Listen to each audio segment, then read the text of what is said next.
Kali ini Carlos tidak marah seperti sebelumnya. Ia hanya merasa sedikit putus asa. Namun karena mendapat petunjuk tentang maminya, hatinya kembali mengobarkan harapan baru. Di saat yang sama, dia juga merasa sangat bersemangat. Meskipun usianya masih kecil, tapi ia juga tahu semakin orang bersikap misterius, semakin ada sesuatu yang disembunyikan. Dia harus mencari tahu apa hubungan wanita di Villa Utara itu dengan maminya. Kenapa punggungnya terlihat begitu mirip dengan maminya? Kenapa dia punya cincin mami? Namun berhubung saat ini pihak lawan sudah menyadarinya, maka tidak bisa terburu-buru. Saat sedang berpikir dari luar, tiba-tiba terdengar suara ketukan pintu, kemudian terdengar suara Daniel. "Carlos, apa papi boleh masuk?" "Papi?" Carlos buru-buru pergi membuka pintu. "Silakan masuk." Daniel berjalan masuk ke kamar, melepaskan jasnya dan menaruhnya di atas sofa kecil. Melihat tata letak kamarnya, ini masih kamar yang didekor oleh Bibi Lily saat kamu berusia 3 tahun setengah. Sekarang kamu sudah besar, apa mau didekor ulang? "Tidak perlu, begini lumayan bagus." Carlos mengambil sebotol jus buah dan memberikannya pada Daniel. "Di kamarku hanya ada jus buah dan yogurt, tidak ada bir." Hahaha. Daniel tertawa. "Setelah kamu besar, papi akan buatkan bar kecil di kamarmu." "Seberapa besar baru bisa dikatakan besar?" Carlos menuang segelas susu dingin untuk dirinya sendiri. Daniel mengetuk gelas susunya dengan botol jusnya, menatapnya dengan lembut. "Jika dilihat dari sudut pandang psikologis dan kebijaksanaanmu, kamu sudah termasuk dewasa. Namun secara fisik, kamu masih kecil." "Terima kasih." Carlos merasa ini adalah pujian untuknya. Carlos dan Carla bilang kamar mereka terlalu kekanak-kanakan, ingin mengubah gayanya. Kamu tidak ingin ganti? Daniel kembali lagi pada topik ini. "Tidak." Carlos melihat-lihat kamar sendiri, pandangan matanya jatuh pada foto keluarga yang tergantung di dinding. "Di kamar ini ada jejak mami dan nenek." Mendengar ucapan ini, Daniel langsung terdiam. Di tahun itu saat Tracy pergi, hanya Carlos yang melihatnya. Oleh karena itu, banyak hal yang tidak diketahui oleh Carlos dan Carla. Hanya dia seorang diri yang tahu. Dia memang lebih dewasa dibanding anak yang lain, meski pemahamannya terhadap hal-hal itu dangkal. Tetapi setelah hal itu berlalu, dia juga tetap berpikir bahwa Tuhan besarlah yang memaksa Tracy pergi. Maka jika ia memiliki rasa benci terhadap Tuhan besar, itu juga bisa dimengerti. "Kenapa hari ini papi pulang cepat?" Carlos mengalihkan topik pembicaraan, tidak ingin suasananya menjadi terlalu sedih. "Kakek Sanjaya menelpon papi. Katanya kamu mengurung diri di kamar, sepanjang hari tidak keluar. Kakek buyut sangat khawatir, dia tidak makan dan minum seharian." Daniel menatap Carlos dalam-dalam. "Hah?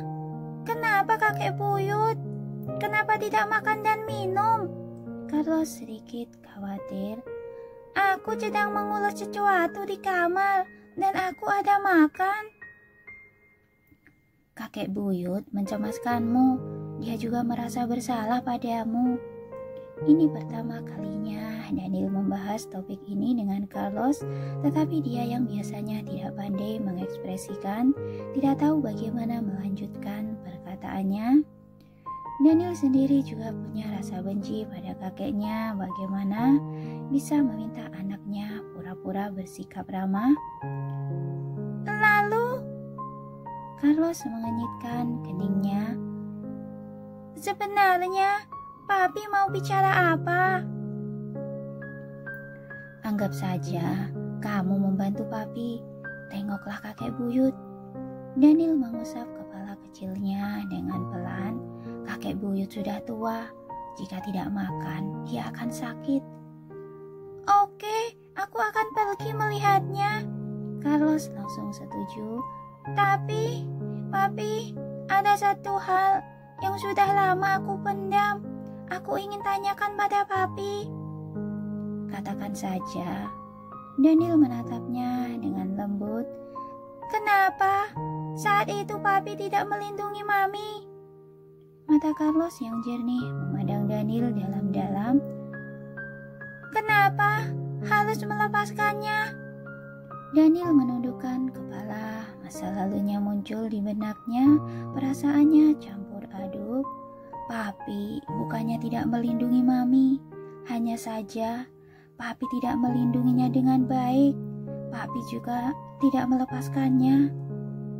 Jika kelak Mami kembali, apa Papi akan melindunginya dengan baik? Carlos bertanya lagi. Tentu saja. Daniel menjawab tanpa ragu dan segera bertanya lagi. Kenapa kamu tiba-tiba menanyakan hal ini? Tidak apa-apa. Sebelum bisa memastikan hal itu, Carlos tidak ingin memberitahu Daniel. Oke, cuci mukamu. Turun tengok kakek buyut, lalu makan bersama. Daniel menepuk-nepuk kepala kecilnya. Iya. Carlos mengangguk patuh. Daniel kembali ke kamarnya, berganti baju, bersiap turun menemani keluarganya makan. Di saat ini Rian datang melapor. Tuan Daniel, ada kabar dari rumah sakit. Nona Victoria sudah sadar. Oh, Daniel mengangguk. Nanti malam aku ke sana. Carlos ke kamar Tuan Besar mendapati Tuan Besar sedang duduk di kursi roda, termenung melihat hujan di luar jendela. Tampak dari belakang sungguh terlihat kesepian. Tuan muda, anak baik, bawakan segelas teh ini untuk kakek buyut. Sanjaya menyerahkan segelas teh kepada Carlos, menasihati dengan suara pelan. Iya. Carlos mengambil gelas tehnya, berjalan ke sana, memanggil dengan pelan. Kakek buyut. Tuan Besar tidak ada respon. Carlos berjalan ke depannya dan memanggilnya lagi.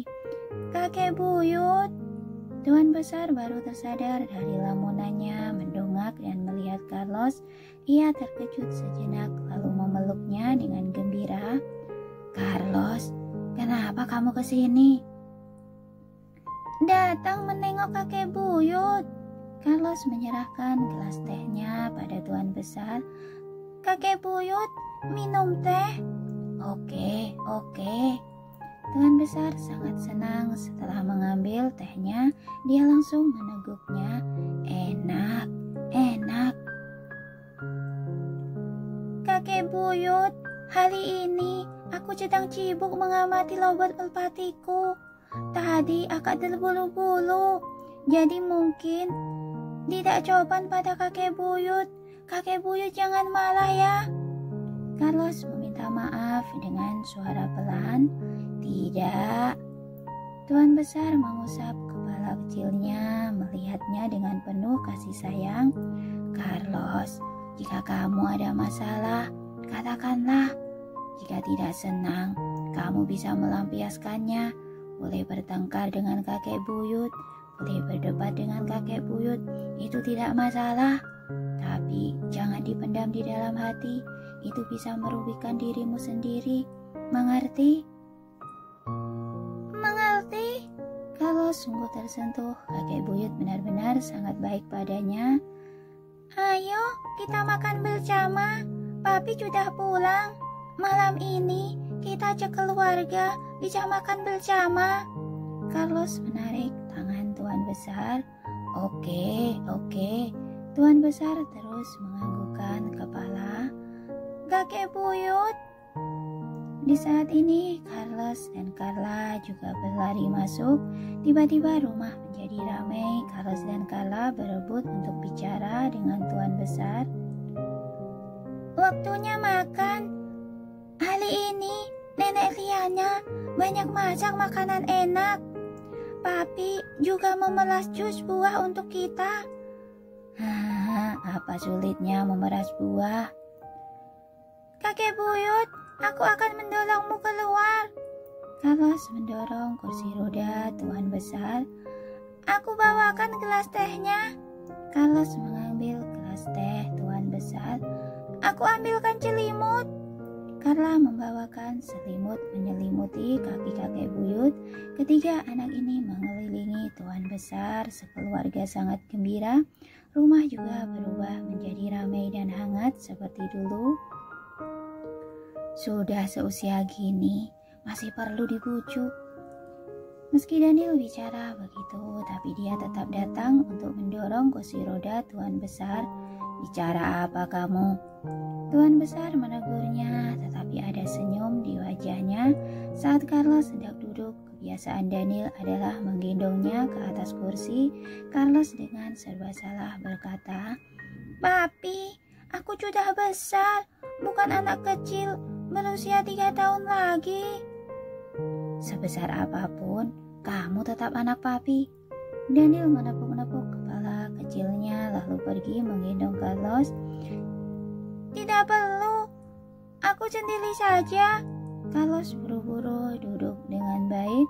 Daniel membeku di sana. Carla dengan penuh perhatian berjalan ke arahnya, berkata dengan murah hati, Papi, gendong aku saja. Tidak peduli sebesar apapun, aku tetaplah kesayangan papi. Memang Carla yang terbaik. Mereka sekeluarga makan dengan harmonis. Sudah lama tidak seperti ini. Selama 2 tahun ini, setiap kali Tuan Besar datang, Daniel selalu pergi pagi dan pulang malam dengan menggunakan pekerjaan sebagai alasannya. Carlos juga menjadi pendiam dan menyendiri. Hanya Carlos dan Carla yang masih bersikap seperti dahulu kepada Tuan Besar. Lamaan Tuan Besar juga tidak datang lagi. Namun belakangan ini karena Carlos dan Carla sudah masuk SD, Tuan Besar sengaja pulang dari negara Maple untuk merayakannya. Kali ini dia menghabiskan banyak usaha untuk mendekatkan diri dengan anak-anak, juga ingin mengatasi kerenggangan di antara dirinya dan Carlos. Awalnya ia mengira sudah tidak ada harapan, tapi tidak disangka terjadi perubahan. Tuan Besar merasa sangat gembira. Dia berusaha keras, usaha kerasnya tidak sia-sia. Pada saat yang sama, ia juga memiliki harapan yang baru terhadap masa depan. Dia berharap di sisa masa hidupnya Daniel bisa menikah dan ketiga anak itu bisa menerima Victoria lalu memulai kehidupan yang baru. Setelah selesai makan, selagi ketiga anak pergi ke taman, Tuan Besar berkata pada Daniel, Victoria sudah sadar, nanti kamu ikut kakek ke rumah sakit untuk menjenguknya. Biar aku yang pergi sendiri saja, kakek sudah lelah seharian, istirahatlah di rumah. Daniel tidak keberatan untuk pergi ke sana, tapi jika pergi bersama kakeknya, suasana akan menjadi aneh. Baiklah, Tuan Besar tidak terlalu mendesaknya, semua memerlukan waktu. Kakek akan menemani anak-anak di rumah, kamu pergilah menjenguk Victoria. Iya, Daniel berpamitan pada anak-anak lalu pergi. Di perjalanan, Duke Louis menelpon lagi. Melihat nomor ini, Daniel sudah merasa kesal, namun dia tetap menjawab panggilan itu secara terpaksa. Ada apa lagi? Daniel, aku akan segera bertemu dengan Tracy. Sungguh gugup jika dia bertanya padaku mengenai masalah kemarin malam. Bagaimana aku harus menjelaskan? Duke Louis seperti orang bodoh yang tidak pernah berpacaran, selalu bertanya apapun pada Daniel.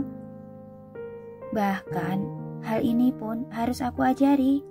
Daniel tidak bisa berkata-kata. Kamu cukup membuat alasan asal. Aku sudah memikirkan alasannya.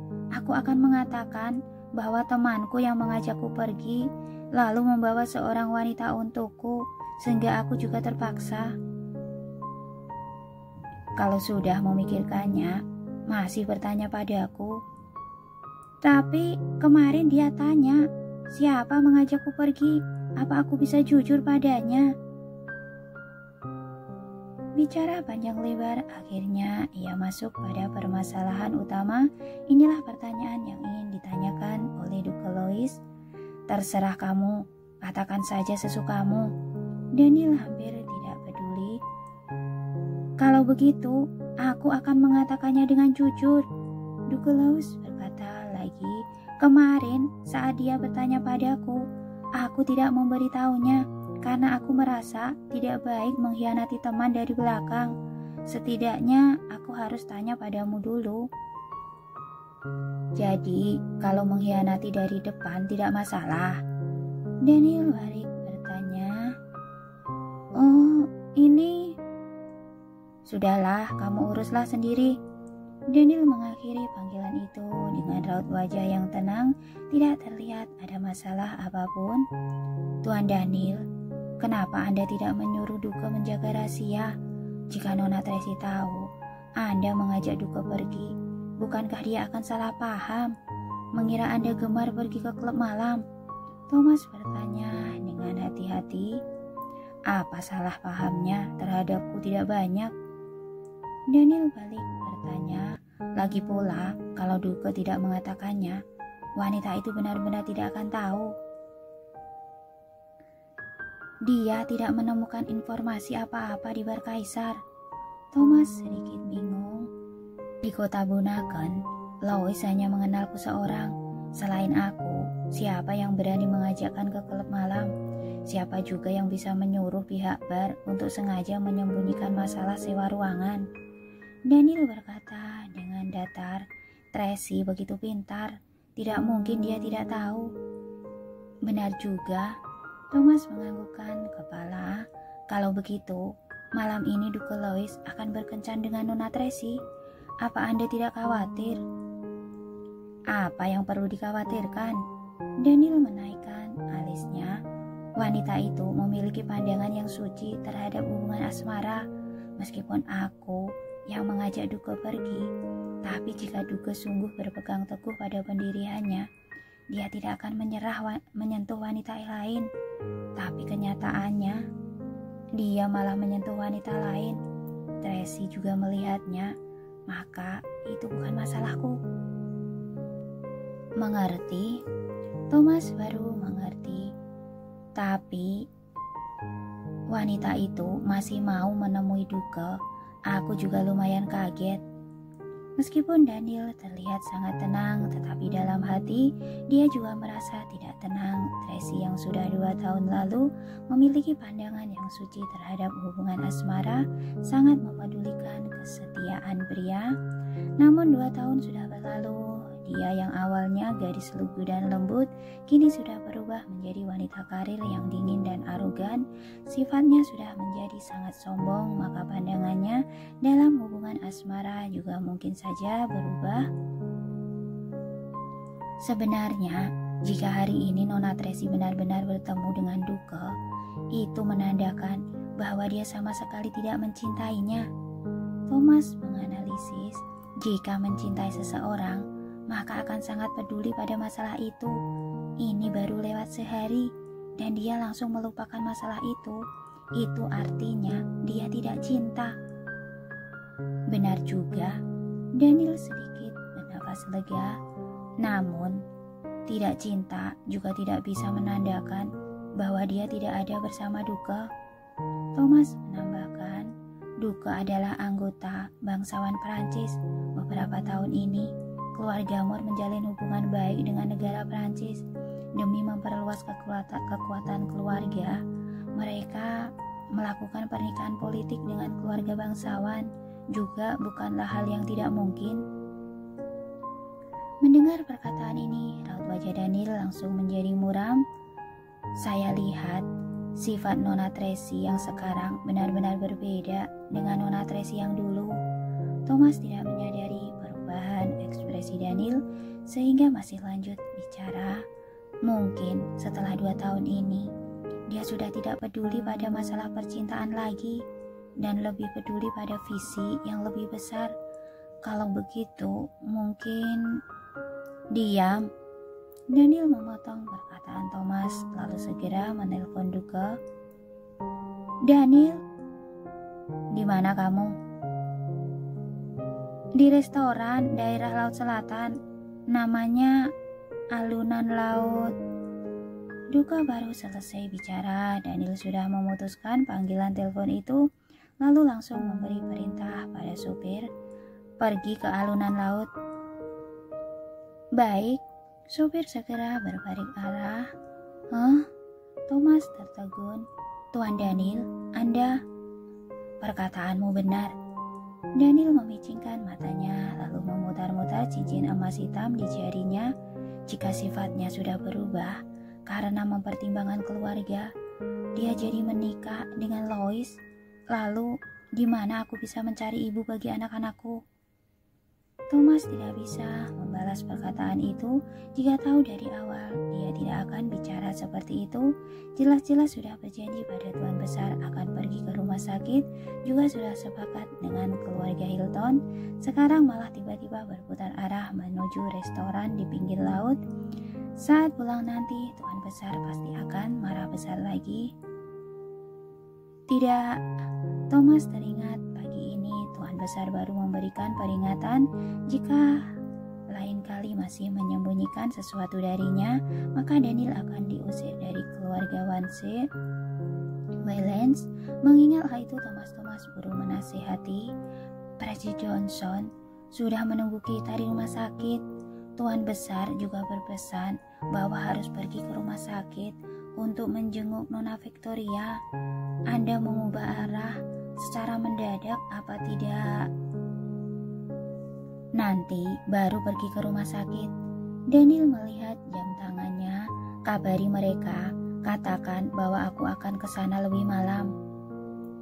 Ini Thomas masih ingin mengatakan sesuatu, tetapi melihat tatapan dingin Daniel, dia pun langsung menunduk dan menjalankan perintah. Baik, saya mengerti.